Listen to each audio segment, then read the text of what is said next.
वक्रतुण्ड महाकाय सूर्यकोटि समप्रभ निर्विघ्नं कुरु मे देव सर्वकार्येषु सर्वदा.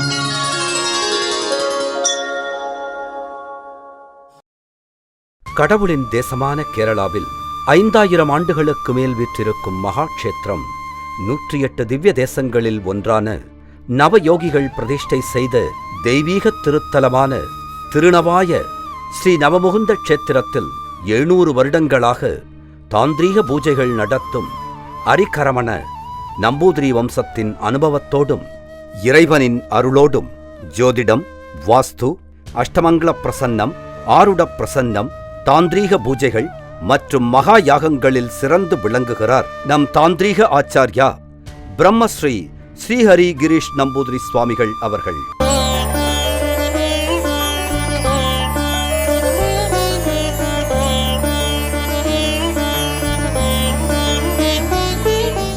குறுகுறு சிறுகை நீட்டி இட்டும் தொட்டும் கவ்வியும் துழந்தும் நெய்யுடை அடிசில் மெய்ப்பட விதிர்த்தும் மயக்குறு மக்கள் எனும் புறநானூற்றின் கூற்றுப்படி ஒரு மனிதன் தன் வாழ்வில் எத்தனை செல்வங்கள் பெற்றிருந்தாலும் மனிதனுக்கு கிடைக்காத அரிய செல்வம் குழந்தைச் செல்வமே ஆகும். குழந்தைப் பேறு இல்லையென்றால் வாழ்க்கையில் பயன் ஏதும் இல்லை. அவ்வாறான நிலைக்கு நாம் போகாமல் நம் பாவ சாப தோஷங்களை ஆராய்ந்து முன்கூட்டியே போக்கிக் கொள்வதனால் மட்டுமே நம் வாழ்வை மகிழ்ச்சியாக வாழ முடியும். இவ்வாறான சாப தோஷங்களை போக்குவதில் புகழ்பெற்று விளங்குகிறார் சுவாமிகள் அவர்கள். சுக்லாம்பரதரம் விஷ்ணு சசிவர்ணம் சதுர்புஜம் பிரசன்னவதனம் தியாயேல் சர்வவிக்னோபசாந்தே. தேவகி சுத கோவிந்த வாசுதேவ ஜெகல்பதே தேஹிமே தனியங் கிருஷ்ண துவாமகம் சரணம் கத. சந்தான கோபாலமூர்த்தியே சரணம். இன்றைக்கி குழந்தை பாகியங்களோட காரியங்கள் தான் நாங்கள் சொல்ல போகிறோம். ஏன்னா குழந்தை பாகியங்கள் தான் உலகத்தில் நமக்கு எல்லாருக்குமே பரம்பரையாக குழந்தைகள் எல்லாம் வருதுனால தான் உலகமே நிற்குது. அதுக்கு எல்லாருடையும் ஜாதகப்படியும் குழந்தை பாகியங்களோட இடம் லக்னால் 5வது இடம்தான். 5வது இடத்துல 5ஆம் பாவாதிபனோ குருவோ நீஜத்தில் இருந்தாலோ இல்லைன்னா பாப மத்தியஸ்திதி கெட்டதாக இருக்கப்பட்ட பிளானட்ஸுக்கு இடையில் நின்னாலோ நமக்கு குழந்தை பாகியங்களெல்லாம் கொஞ்சம் கஷ்டமாக தான் இருக்கும். அப்போ முதல்ல எல்லாருமே ஜாதகம் செக் பண்ணி நமக்கு நெக்ஸ்ட்டு வரக்கூடிய குழந்தைகள், இப்போ குழந்தைகள் இருந்தால் கூடியும் அதை செக் பண்ணி ஏதாச்சும் தோஷங்கள், ஏன்னா ஒரு அப்பா அம்மாவோட ஜாதகம் பார்த்து குழந்தை இப்படி படிக்கணும் இல்லைன்னா இப்படி ஆகணும் அப்படி சொல்ல முடியாது. ஏன்னா everybody living their own past life karma, based on their own past life karma. ஏன்னா அப்பா அம்மாவோட ஜாதகப்படி பையன் இப்படி படிக்கும் அப்படியும் சொல்ல முடியாது. ஒரு ஹெய்ஸ் தான் கொடுக்க முடியும். எப்படின்னா நம்மளோட ஜீன் இருக்கு இல்லையா, ஒரு ஜீன் வழி ஜீன் அப்படி தான் நம்ம எல்லாருமே வாழ்ந்து போயிட்டே இருக்கிறது. அப்பா அம்மாவோட ஜாதகத்தில் ஏதாச்சும் குழந்தைகளோட 5ஆம் பாவம், அவரோட ஜாதகத்தில் 5ஆம் பாவத்தில் ஏதாச்சும் தோஷங்கள் இருந்துச்சுன்னா கண்டிப்பாக அது குழந்தைகளுக்கும் அப்படி இருக்கக்கூடிய தோஷங்கள் வருகதான் செய்யும். ஏன்னா அப்பா அம்மாவோட ஜாதகப்படி அப்படி தோஷமாக ஒரு குழந்தை பிறக்கணும் அப்படி இருந்துச்சுன்னா அப்படி தோஷமாக இருக்கக்கூடிய ஒரு ஆத்மா தான் அங்கே பிறந்துடும். அப்புறம் அப்படி எப்படி ஆகும்னா நமக்கு பரம்பரையாக கஷ்டங்களும் என்ன சொல்லும் வியாதிகளும் அப்படி இருக்கக்கூடிய காரியங்களெல்லாம் நிறைய வந்துட்டே இருக்கும். எங்கேயாவது ஒரு இடத்துல யாராவது ஒருத்தர் அதனுடைய ப்ராப்ளம், பூர்வ ஜென்மத்தில் என்ன பாபம் செஞ்சதுனால தான் இப்படி ஒரு குழந்தைகள் இப்படி ஒரு கஷ்டமாக பிறக்கிறதோ இல்லைன்னா நல்லபடியாக வராமல் இருக்கிறதுக்கு காரணமோ இல்லைன்னா அப்படி இருக்கக்கூடிய நிலைமையிலே இருக்கும்போது கண்டிப்பாக ஜாதகம் பார்த்து அதனுடைய என்ன எந்த கிரகத்தினால அப்படி தோஷங்கள் நடக்கிறது அதை கரெக்டாக பார்த்து நல்ல ஒரு இடத்துல பார்த்து நீங்கள் அதுக்கு ஒரு பரிகாரம், அப்படி ஒரு பரிகாரம்னா எப்படி சொல்லணும்னா நம்மளுடைய சோலினோட ரெஜுவினேஷன், அதாவது ஒரு சோல் தான் நமக்கு புனர்ஜென்மமாக நிறைய ரீபர்த்ஸ் தான் நமக்கு இருக்கு இல்லையா. அப்போது ആ സോളെ നമ്മൾ ഒന്ന് കറക്റ്റ് பண்ணி நம்ம ஜாதகத்தில் இருக்கக்கூடிய தோஷங்கள் என்னன்னு பார்த்து அது கரெக்டாக அதனோட பரிகாரம் எல்லாம் செஞ்சு ആ സോളെ வந்து ஆத்மாவை வந்து ரிஜுவினேட் பண்ணணும். அப்புறம் நமக்கு வாழ்க்கையில் இப்போ குழந்தை பாகியங்களும் குழந்தைகள்னால குழந்தை பாகியம் இருந்து மட்டும் பிரயோஜனம் இல்லை. குழந்தை வந்து வீட்டுக்கும் நாட்டுக்கும் நல்லபடியாக இருக்கக்கூடிய ஒரு நல்ல ஒரு ஆளாக மாறணும்னா அவருக்கு ஒரு தோஷமும் இல்லாமல் நல்லபடியாக இருந்தால் மட்டும்தான் அப்படி ஆக முடியும். ஏன்னா ஆதி காலத்தில் எல்லாருமே 6 அறிவு 10 அறிவு 20 அறிவு வரைக்கும் இருந்துச்சு எல்லாருக்குமே. அவர் எல்லாருமே நாட்டுக்காக நம்ம கலாச்சாரத்துக்காக ஏதாச்சும் ஒன்று கொடுத்து தான் அவரெல்லாம் இருந்து போயிருக்கிறது. ஏன்னா அதுக்கு காரணமே எல்லாருமே அந்த சோல் ஏன்னா அப்படி இருக்கப்பட்ட பவர் இருக்கக்கூடிய இண்டிவிஜுவல்ஸ் அப்படி இருக்கிறதுனால தான்.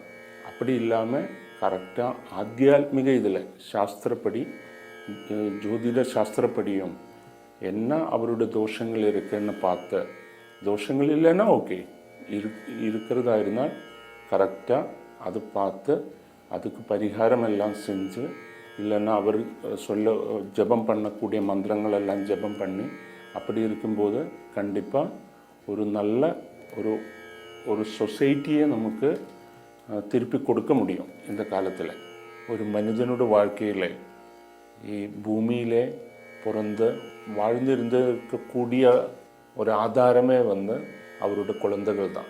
அவர் மூலியமாக தான் அந்த பரம்பரையாக அந்த வம்சபிருத்தி அங்கே நடக்கிறது. இப்போ எல்லாருடைய உள்ளேயும் சந்தான சௌபாகியம் அதாவது சல்புத்திரியோ சல்புத்திரனோ உண்டாகணும்.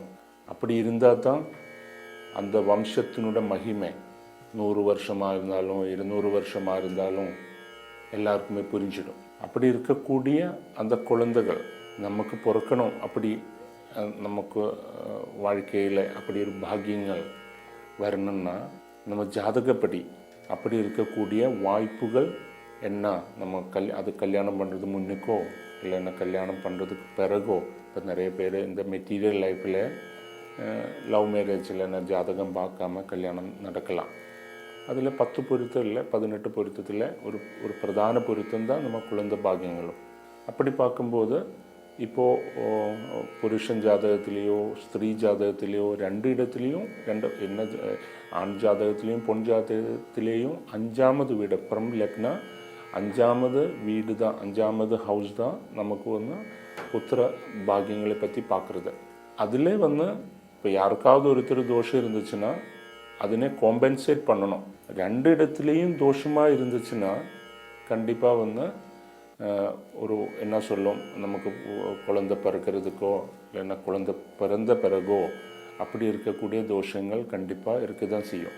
அப்போது இது ஒன்றுன்னா முன்னாடி தெரிஞ்சு நமக்கு அதனோட பரிகாரங்கள் செஞ்சோ இல்லைன்னா நமக்கு ஆஃப்டர் மேரேஜ் இப்போ நிறைய பேர் எல்லாருமே அப்படி தான் ஏதாச்சும் ஒரு தோஷங்கள் இருக்கும்போது தான் நம்ம போய் பார்த்து அப்படி ஏன்னா அதுக்கு முன்னாடியே தெரிஞ்சு வச்சுச்சுன்னா அதுக்குள்ள பரிகாரம் எல்லாம் செஞ்சு ஏன்னா இதெல்லாம் லாஸ்ட் பர்த்தினுடைய கனெக்ஷன்ஸாக இதெல்லாம். அப்போது 5வது வீட்டில் ஏதாச்சும் தோஷங்கள் அப்படி இருக்கும்போது என்ன காரக கிரகமான குருவுக்கோ இல்லைன்னா 5வது வீடுனோ பாவாதிபனோ ஏதாச்சும் தோஷங்கள் இருக்கா இல்லைன்னா பூர்வ ஜென்ம சுகிருத ஸ்தானத்தில் ஏதாச்சும் தோஷங்கள் இருக்கா இல்லைன்னா லக்னாதிபனோடு சேர்ந்து ராகு உட்காருதா இருந்தாலோ ராகுவினோட பார்வை இருந்தாலோ ஒன்றுன்னா புத்திர சந்தானம் இல்லைன்னா சந்தான பாகியம் இல்லாமல் இல்லைன்னா லேட் ஆகிறதுக்கும் வாய்ப்புகள் இருக்கு.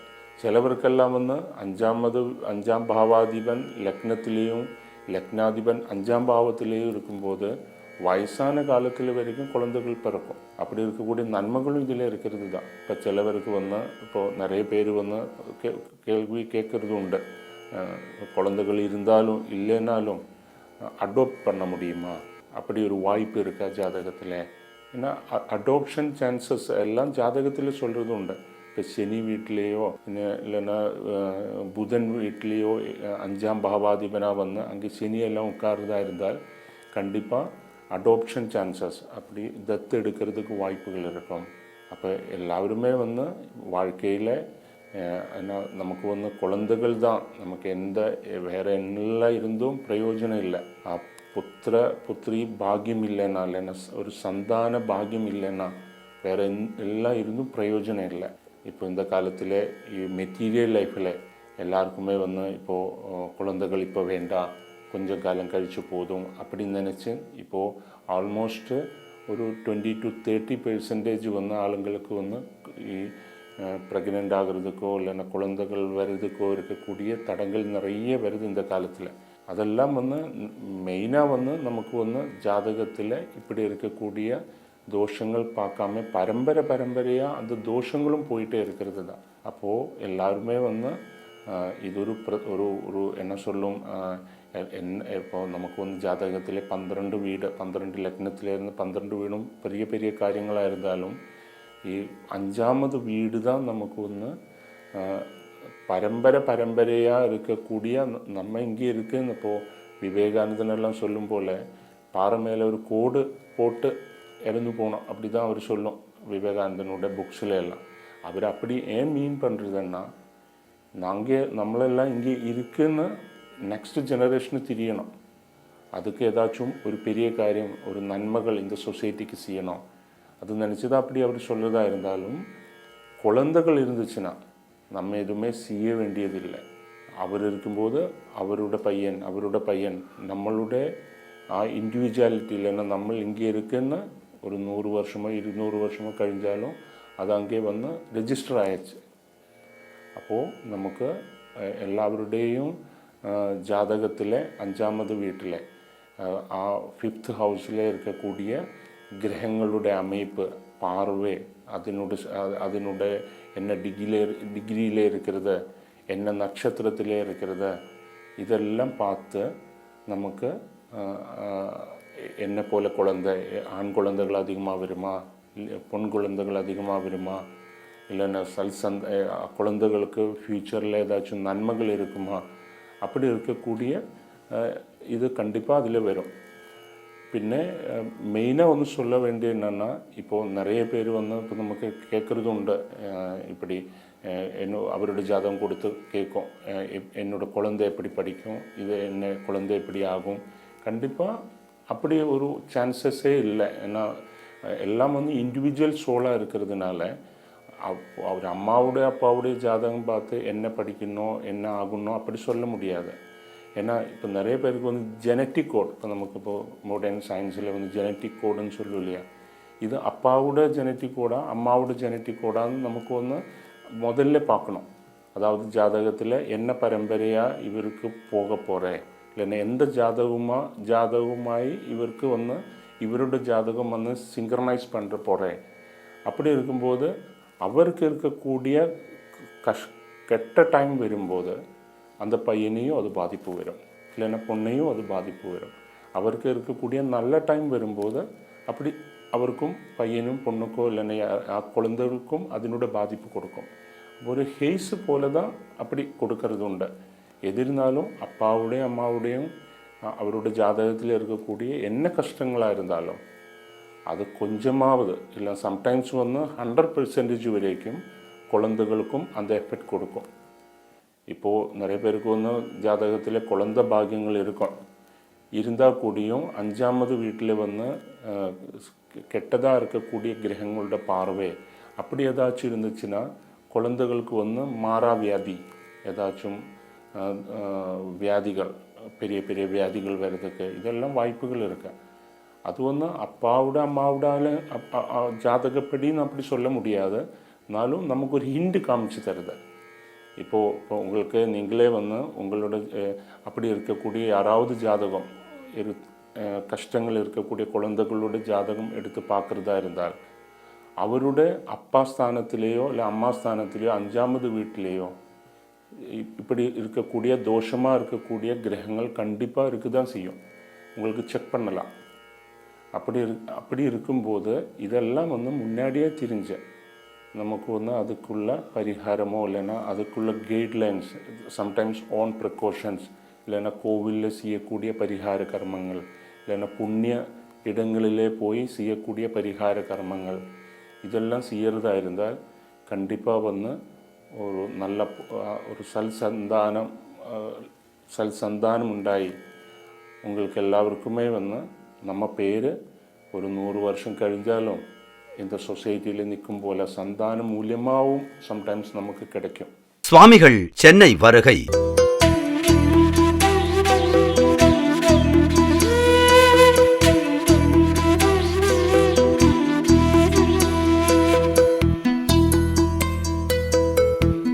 இந்த காலத்தில் நிறைய பேருக்கு நிறைய அபோஷன், அதாவது கன்சீவ் ஆன பிறகு 3 மாதத்துலேயோ 5 மாதத்துலேயோ குழந்தை பிறக்காம நிறைய பேருக்கு அப்படி நடக்கிறது உண்டு. 3 வாட்டியும் 4 வாட்டியும் அவரெல்லாம் இப்போது நம்மக்கிட்ட அழுது இல்லைன்னா கோவில் தேடி அழுது நடந்துகிட்டே இருக்கிறது. அப்போது இது ஆக்சுவலி இது நடக்கிறது பாலசாப துரிதம் சொல்லும். அதாவது லாஸ்ட் பர்த்தில் ஏதாச்சும் ஒரு குழந்தைகளுக்கு ஏதாச்சும் தோஷங்கள் செஞ்சிச்சுன்னா, சூரியனும் ராகுவும் சேர்ந்து இருந்துச்சுன்னா மனசம்பந்தமாக வியாதிகள் இருக்கக்கூடிய குழந்தைகள் உண்டாகிறதுக்கு வாய்ப்புகள் இருக்கு. இதெல்லாம் நமக்கு ரொம்ப மன கஷ்டங்கள், அதாவது குழந்தை பாக்கியங்கள் வந்த பிறகும் நமக்கு நல்ல ஒரு சந்தானம் இல்லாமல் இருக்கும்போது இருக்கக்கூடிய மன கஷ்டங்கள் அந்த டைமில் பார்க்காம முன்னாடியே தெரிஞ்சு வச்சுச்சுன்னா அப்படி இருக்கக்கூடிய தோஷங்களுக்கு நமக்கு பரிகாரம் அதனுடைய இல்லைன்னா இப்போ மெயினாக ஒரு சந்தானம் பிறக்கிறதுக்கே ஜாதகத்தில் டைமிங்ஸ் இருக்கு.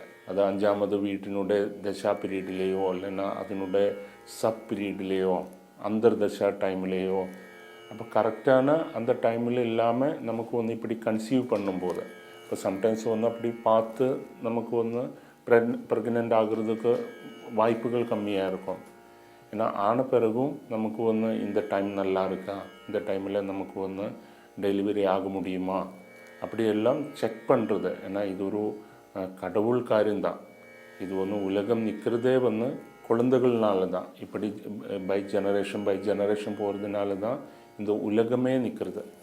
அப்போது உங்களுக்கு கண்டிப்பாக வாழ்க்கையில் ஒரு வாட்டியாவது இப்போது வயசான குழந்தைகள் இருந்தாலும் சின்ன குழந்தைகள் இருந்தாலும் கல்யாணம் பண்ணலைன்னா கூடியும் ஜாதகம் பார்க்கும்போது 5வது வீடு கொஞ்சம் ஸ்ட்ரெஸ்ஸாக. ஏன்னா அதுதான் நமக்கு வாழ்க்கையில் ஒரு என்ன சொல்லும் ஒரு பெரிய காரியம். குழந்தை ஸ்தானத்தினோட இதுதான். இப்போ நிறைய பேர் இப்போது அப்பா அம்மா இருந்தாலும் பாசம் இந்த மெட்டீரியல் லைஃப்பில் எல்லாம் ஒரு ட்ராமேட்டிக் தான். அப்படி இருக்கக்கூடிய 100% பாசமோ அப்படி இருக்கக்கூடியது இல்லை. அப்போ இதெல்லாம் ഈ ஜாதகத்தினுடைய ഈ 5வது வீட்டினுடைய இந்த பவர் அது குழந்தைகளுக்கும் அப்பா அம்மாவுக்கும் இருக்கக்கூடிய என்ன சொல்லும் ஜாதகத்தினுள்ளே இருக்கக்கூடிய ஒரு வைப்ரேஷன் இருந்தால் தான் அந்த குழந்தைகள்னால அப்பா அம்மாவுக்கு அவரோட வாழ்க்கையிலேயும் ஒரு நிம்மதி கிடைக்கும். அது கண்டிப்பாக இதெல்லாம் இப்போ சொன்ன விஷயங்கள் எல்லாம் இம்பார்ட்டன்ஸ் இருக்கக்கூடியது தான். இதெல்லாம் செக் பண்ணுனா நம்ம ஜாதகத்தில் 5வது வீட்டில் செக் பண்ணி அதனுடைய தோஷங்கள் இருந்தால் தோஷங்கள் இல்லை, நல்லது இருந்தால் நல்லதும். எல்லாருக்குமே தோஷங்கள் சொல்ல முடியாது. நல்லது இருந்துச்சுன்னா அதனே பூஸ்ட் பண்ணியும் அப்படின்னு சொல்லலாம். கண்டிப்பாக நல்லதாக இருந்தாலும் நன்மைகள், கெட்டதாக இருந்தால் அதனுடைய பரிகாரம் செஞ்சு. ஏன்னா நமக்கு ஜாதகம் இருக்கிறது லாஸ்ட் பர்த்தினோட பேலன்ஸ் ஷீட்டு தான். நம்மளால் ஒன்றும் மாற்ற முடியாது. எந்த பரிகாரத்தினாலேயோ எந்த பூஜையினாலேயோ எங்கே கோவில் தேடி அலைஞ்சாலும் அனுபவிச்சு தான் ஆகணும். ஏன்னா நமக்கு 100 கிடைக்கிறது ஒன்றா கம்மி பண்ண முடியும். இல்லைன்னா ஒரு மழை பெய்யும் போது ஒரு கொடை கொடுக்க முடியும். அதுதான் நமக்கு இருக்கக்கூடிய நம்ம பரிகாரங்கள். அப்போது மழை வெறும் நினச்சி கொடை கையில் வைக்கிறது எப்பவும் நல்லது. அதுக்கு தான் நம்ம ஜாதகம் பார்க்கணும்னு சொல்கிறது. எனக்கு எத்தனை சந்தானம் இருக்கும், 2 3 அதில் ஆண் குழந்தைகள் எப்போ இருக்கும், பொன் குழந்தைகள் எவ்வளோ இருக்கும். அப்போ நமக்கு இது 2 பேருடையும் ஜாதகம் பார்த்து அதில் இப்போ சம்டைம்ஸ் பகுத்தமாக இருக்கும். பகுத்தன்னா 2க்கு மேலே, அது 3 இருக்கலாம், 4 இருக்கலாம், 5 இருக்கலாம். இதெல்லாம் ஜாதகத்தில் இது ஆக்சுவலி ஜாதகம் இருக்கிறது சயின்ஸு தான். அந்த பிறந்த டைமில் நம்ம we have taken a photograph at the time of birth in beyond galaxy. அந்த டைமில் எடுத்த ஃபோட்டோ தான் அது. அந்த டைமில் ஃபஸ்ட்டு இமேஜ் தான் நமக்கு ஜாதகம். இது ஒரு சயின்ஸு தான். இதில் கரெக்டான ஒரு நல்ல இடத்துல தெரிஞ்ச ஆள்கிட்டே போய் இதெல்லாம் செக் பண்ணுனா உங்களுக்கு வாழ்க்கையில் ஒரு நல்ல சந்தானத்தோடு கூடி இல்லைன்னா அப்படி இருக்கக்கூடிய தோஷங்கள் இல்லாமல் ஒரு நல்ல வாழ்க்கை உங்களுக்கு அமையும். ஜாதகத்தில் 5வது இடத்துல இப்போ புருஷ கிரகங்கள் உங்களுக்கு தெரியும், ஸ்திரீ கிரகங்கள் உங்களுக்கு தெரியும். அப்போ 5வது இடத்துல புருஷ கிரகங்களோட, அதாவது இப்போது சூரியன், குரு அப்படி இருக்கக்கூடிய புருஷ கிரகங்களோட சாநித்தியம் அதுதான் இருக்கிறதா, அதனோட பார்வை இருக்கிறதா இருந்தால் கண்டிப்பாக ஆண் குழந்தைகள் அதிகமாக இருக்கும். இப்போது சந்திரன் இல்லைன்னா சுக்கிரன் அப்படி இருக்கக்கூடிய லேடி கிரகங்களோட, ஸ்திரீ கிரகங்களோட சாநித்தியமாக இருக்கிறதா இருந்தால் ஸ்திரீ கிரகங்கள் அதிகமாக இருக்கும். இது ஜாதகத்தில் ஹஸ்பண்டாக ஒய்ஃபினோட ஜாதகம் ரெண்டும் சேர்த்து அதில் விச் ஒன் இஸ் ஸ்ட்ராங்காக, அதில் எது தான் ஸ்ட்ராங்காக இருக்கும் அதுதான் அங்கே நடக்கும். அதெல்லாம் நம்ம டீட்டெயிலாக பார்த்துச்சுன்னா கண்டிப்பாக எப்படி எத்தனை குழந்தைகள் என்ன போல் குழந்தைகள் வரும் அதெல்லாம் நமக்கு ஜாதகத்தில் தெரியும். இப்போ இந்த காலத்தில் இப்போது நிறைய பேர் விருப்பப்படி கல்யாணம் பண்ணுறது அது அவரோட ஜாதகப்படி அப்படி யோகம் இருக்கிறதுனால தான். அப்படி கல்யாணம் பண்ணினா கூடியும், அப்படி லவ் மேரேஜாக இருந்தால் கூடியும், இப்போ ஜாதகம் பார்க்காம இல்லைன்னா பொருத்தம் பார்க்காம கல்யாணம் பண்ணினா கூடியும் அவருடைய அப்பா அம்மா இல்லைன்னா அவரோட பேரண்ட்ஸ் கண்டிப்பாக ஒரு வாட்டியாவது அவரோட வாழ்க்கையில் எல்லா காரியங்களும் செக் பண்ணணும். அதோடு சேர்த்து குழந்தை பாகியங்களும் செக் பண்ண வேண்டிய ஒரு காலகட்டம் தான் இப்போ நடக்கிறது. ஏன்னா இப்போ உங்களுக்கே தெரியும், நிறைய ஐவிஎஃப் இல்லைன்னா இப்படி ஃபெர்டிலிட்டி ட்ரீட்மெண்ட் சென்டர்ஸ் நிறைய வருது. இப்போ நிறைய பேருக்கு குழந்தை புரோபங்கள் நிறைய இருக்கக்கூடிய அளவில் இருக்கிறது. இப்போ லேடிஸுக்கு லேடிஸ் சம்பந்தமாக இருக்கக்கூடிய வியாதிகள், கர்ப்பப்பை தோஷங்கள், இதெல்லாம் ஒரு காலகட்டத்தினுடைய வியாதிகள்னு இருக்கக்கூடிய தோஷங்கள் தான். இப்போது அப்படி இருக்கக்கூடிய ஒரு தோஷங்கள் இருக்கும்போது கண்டிப்பாக எல்லாருமே இப்படி ஜாதகம் செக் பண்ணி ஜாதகம் பார்த்து அப்படி இருக்கப்பட்ட என்ன தோஷங்கள் இருக்கிறதோ அதுக்கு அதனுடைய என்ன தோஷங்கள் இருக்கிறதோ அதுக்கு பரிகாரம் பண்ணினா கண்டிப்பாக கடவுள் அனுகிரகத்தில் நல்ல ஒரு குழந்தை பாகியங்கள் எல்லாம் இருந்து சந்தான புத்தியோடு சேர்ந்து இருந்து உங்களுக்கு எல்லாருக்குமே கடவுள் அனுகிரகம் எப்போவும் உண்டாகி இப்படி இருக்கக்கூடிய வம்சவிருத்தி, நல்ல புகழ்பெற்ற பெயரோடு கூடிய வம்சவிருத்தி உங்களுக்கு கண்டிப்பாக எல்லாருக்குமே ஜாதகப்படி இருக்கப்பட்ட தோஷங்கள் எல்லாம் மாற்றி நீங்கள் அதனுடைய பரிகாரம் எல்லாம் செஞ்சு இல்லைன்னா பிரார்த்தனையாக செஞ்சு கண்டிப்பாக எல்லாருக்குமே നല്ലൊരു സന്താനം സൽസന്താനം ഉണ്ടായിട്ട് ആ സന്താനം കൊണ്ട് ലോകം മുഴുവൻ അറിയപ്പെടട്ടെ എന്ന് സർവേശ്വരനോട് പ്രാർത്ഥിക്കുന്നു. யாகம் ஸ்ரீஹரி வித்யாபீடத்தில் மாதந்தோறும் தாந்திரீக முறைப்படி நடைபெறும் மகா யாகங்கள் சிறப்பு வாய்ந்தவை. அவற்றில் கலந்து கொள்வதன் மூலம் சர்வதோஷமும் நீங்கி நினைத்த காரியம் கைகூடும். அமாவாசையன்று நடைபெறும் ஸ்ரீ பத்ரகாளி மகாமந்திர தாந்திரீக யாகத்தில் கலந்து கொள்வதன் மூலம் சத்ரு தோஷம் மற்றும் செய்வினை தோஷம் நீங்கும். வழக்குகளில் வெற்றி கிட்டும். ரோகம் மற்றும் கண் திருஷ்டி அகன்று இறைவனின் அருளால் இன்பமான வாழ்வு மலரும். அதேபோல் பௌர்ணமியன்று நடைபெறும் ஸ்ரீ லக்ஷ்மி நாராயண சர்வகாரிய சித்தி மகாயந்திர யாகத்தில் கலந்து கொள்வதன் மூலம் மாங்கல்ய தோஷம் நீங்கும். கல்வி, வேலைவாய்ப்பு, பதவி உயர்வு மற்றும் சந்தான பாக்கியம் கிடைக்கப் பெற்று வாழ்க்கை வளம் பெறும். சுவாமிகள் சென்னை வருகை 18, 19, 20, 21 Srihari Vidyapeetham, திருநவாய, Kerala. For appointments 638-51-94599. Branches Chennai, Coimbatore, Salem, Trichy, Bangalore, Hyderabad, Dubai and Malaysia.